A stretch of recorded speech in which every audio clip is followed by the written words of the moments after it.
What's up, guys? And so Shazam Fury of the Gods now officially released in theaters, and with this film we follow Shazam Billy Batson as he has his whole family superheroes fight alongside him, and this is the sequel to the first Shazam film, and with the daughters of Atlas that are coming for Shazam and his family and to take them down, and like especially with Shazam and his family that are teaming up to take them down as well, and with this film I found it to be a good, easy film. It kind of has some feeling of emotions in it, and much more as well. And so in this video is going to be a full official review for Shazam Fury of the Gods, go over everything, and especially go over the ending and the post-credit scenes as well. That kind of rely on the future of Shazam as well. But if you're new to the channel and don't stuff like this, be sure to subscribe, click that bell so you miss out on any future videos. But now let's get to talk about this movie. And so going into Shazam Fury of the Gods, I kind of found it to be a good DC film, especially with the return of Shazam.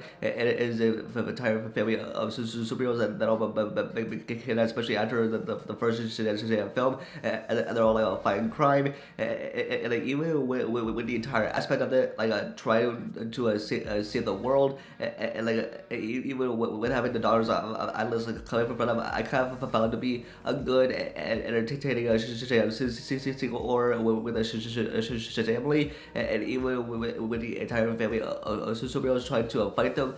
I think with this film, I kind of found it to be really entertaining. I mean, like, but it was a good, solid DC film after all. And even though it's kind of like a resets the entire DC universe, because this with the James Gunn's new DC slate that's coming into play, and especially we're relying on the feature of these characters. And so I really like to have this movie opened up with the introduction to the daughters of Atlas, and that have come for the staff, or like the ancient relic that was kind of like from the first film for when Shazam and his family of foster kids but became superheroes, and then they take the staff and all the powers from it. And then we see Shazam kind of like with a pediatrician and like kind of like not a psychiatrist, and then like he reveals about how he's been abandoned by the foster care system, abandoned by his family, and even with his mom too as well. But so even with the Shazam and Billy Batson, like he's been abandoned ever since he was a little kid, and even with the fighting all the foster kids as well, and even with really him having imposter syndrome, and like even with the entirety, especially with the emotions on how he's dealing with family stuff. And then we get to Billy and his entire family of superheroes who are the foster kids as they go to fight crime for the very first time, especially as like a family superhero team. And then they go to fight crime and how they turn in their suits by saying the word Shazam. And then we see them go into a fight crime, especially with saving people on the bridge. And I have felt like. And even with a specific shot, I use kind of all the marketing assist with the Shazam and like all the favorite superheroes got up aside him as well. And even with the song "Holding Out for a Hero," with the Shazam and his favorite superheroes trying to save the world as well. And even as Shazam is going over the highlights with his family, and like even I see Mary and Shazam just having a conversation about how Billy is turning 18 in 5 months, and even relating to the foster system, and like even in this, especially with them having to move out and stuff like that. But I feel like with this movie, I kind of rely on family and those sorts of emotions. And now we get to where Freddy is being introduced to the new girl who is Amber, who played by Rachel Zegler, and with her real name is Athena, like she's part of the daughters of Atlas as well. And like even with that Freddy, who was a disabled person who was being beaten up by the bullies from the first film, and like even though with their interaction of the way that they're introduced to each other, I kind of felt like this was like a coming of age high school vibes type of show, like with that scene in the movie. It kind of felt like a high school vibes kid show type of thing. And like even though with like Freddy, who reveals that he's been hanging out with other superheroes, and that goes and to call them, and even with Freddy having his own superhero ego being introduced to Anne, and like I said, so especially with Athena being so surprised and impressed, and like even with the daughters of Atlas coming for them, and like even with like his superhero ego, it like goes away way too quickly because with Athena, she knows, and then even with that staff, it like possesses people, and then with the Freddy, he gets kidnapped by the daughters of Atlas as well, and now it's up to Shazam and his family to go and fight them and to even get Freddy back. And now, especially with the return of the wizard that's coming to warn Shazam and his family that the daughters of Atlas are coming for them. And then as we kind of see the interaction between Shazam and Wonder Woman, and even though it's like a fake cameo with like a headless cameo that like DC or Warner Brothers does throughout the entire films, because we had a Superman headless cameo in the post-credit scene from the first film, and like even though with this being like a headless cameo, but even paid off at the end, which I'll get to in a bit, and then we kind of see how like it turns into a funny one, especially with the wizard revealing to be a Wonder Woman as well, coming to warn Shazam, but it will find out it was all just a nightmare with Billy waking up from it. And now with the Shazam and his family learning about the daughters of Atlas and their powers, and even what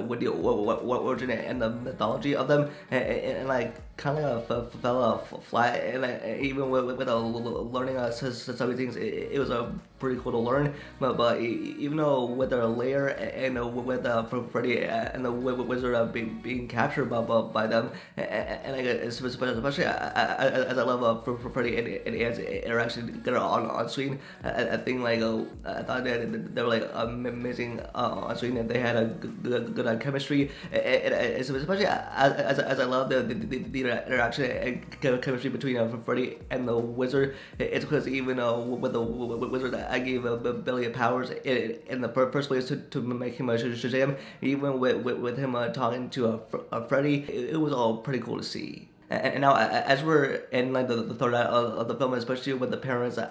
find out that with Shazam and his entire family of superheroes, they're all revealed to be Billy and the other family of foster kids as well. And like, even with the way that it's revealed to him, it kind of like fell flat, and especially as they like did just show like how it's done, but it definitely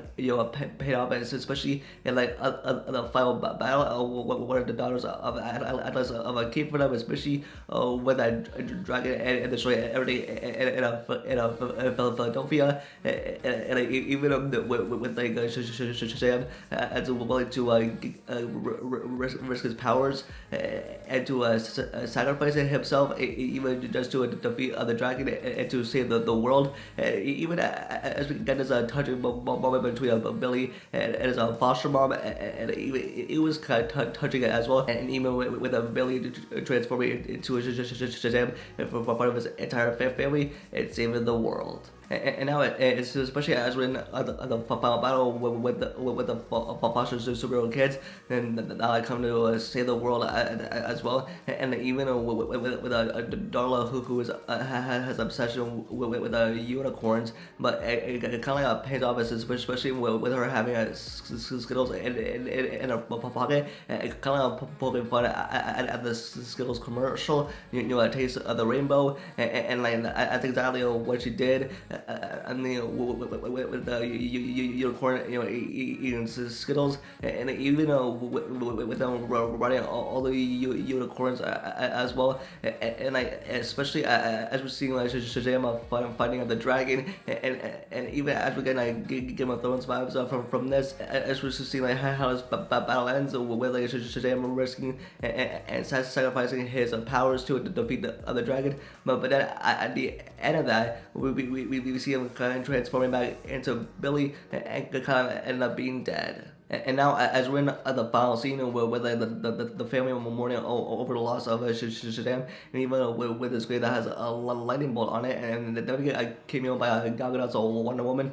which was kind of surprising because with the Warner Brothers themselves, they kind of spoiled her cameo in like a TV spot, and we kind of already knew that she was going to be in the film. And even with the Shazam, who is now really dead, he was resurrected back to life by a Wonder Woman with that staff, which like kind of freaks everyone out after, as we see his hands sort of like coming through with like Shazam and a Wonder Woman interacting for the first time. It kind of fell flat because with the Shazam, he is obsessed with a Wonder Woman, and then as a Wonder Woman leaves, she says